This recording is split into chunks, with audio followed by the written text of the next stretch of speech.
Para hindi lang awin, PBA magbebenta ng 49 pesos lang na ticket sa opening game ng PBA Governors Cup.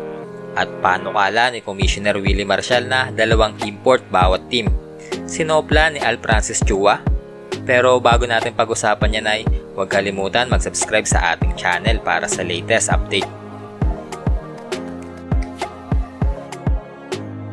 Ayan na, Season 49 ng PBA magsisimula na between Magnolia Hotshot at Meralco Bolts.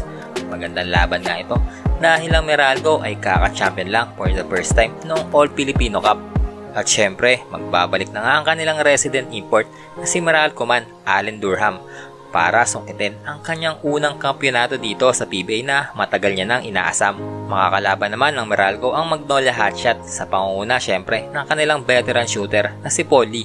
Inaabangan din itong si Polly dahil alam naman natin na sisimulan ngayong season ang bagong rules ng PBA na 4-point shot at inaasahan na si Polly ang gagawa ng history para sa kauna-unahang player sa PBA na makakashoot dito. Pero ang isa sa inaasahan ng mga PBA fans ay ang 49-49 ng PBA ticket sales dahil naisip ng magagaling nating board of directors na bigyan ng kaunting regalo ang taga-subaybay kaya 49 pesos lang ang ticket nito. Diba? A 49th season, sabi ng board, why don't we do something special sa opening? So, dahil 49, the board has agreed that all tickets, first come, first serve, upper box, and above, will be 49 pesos. So, during opening day, tickets will be 49 pesos for everybody who would like to come and watch opening day. During opening day, we normally have a lot of fans who come and attend.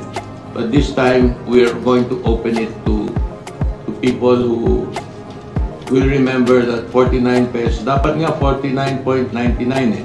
Pero sabi namin 49 na lang. So, because it's the 49th season. So, we are inviting everybody, first come, first serve, to avail of that pasasalamat ng PBA board and the PBA community para ma-invite lahat. Isa din nga sa magandang balita ng PBA ay magkakaroon nga ng guest team ang PBA sa susunod na conference at ito ang Hong Kong Eastern Lions na dating pinaglaruan ni Christian Stanhardinger. Pinagmayabang din ni Ricky Vargas na sa susunod na conference ay wala ng height limit ang magiging import.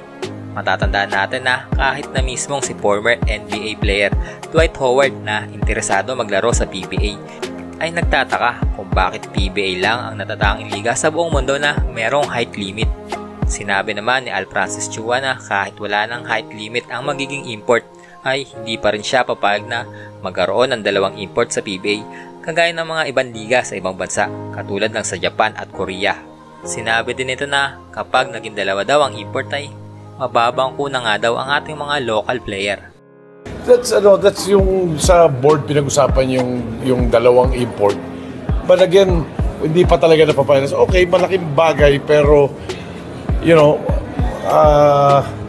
for me 2 to 4 players sa mababang udod sa 2 import na yun. Diba? Kasi sigurado kakainin na yung oras na yun eh. Doon sa big man, makakain doon mga 2 tao. Kung mga 6'5", 6'6" yun, ang tatamaan 2-3 na posisyon, no? So, I think we're gonna stick with, as of now, we're gonna stick with 1 import first. Isa muna.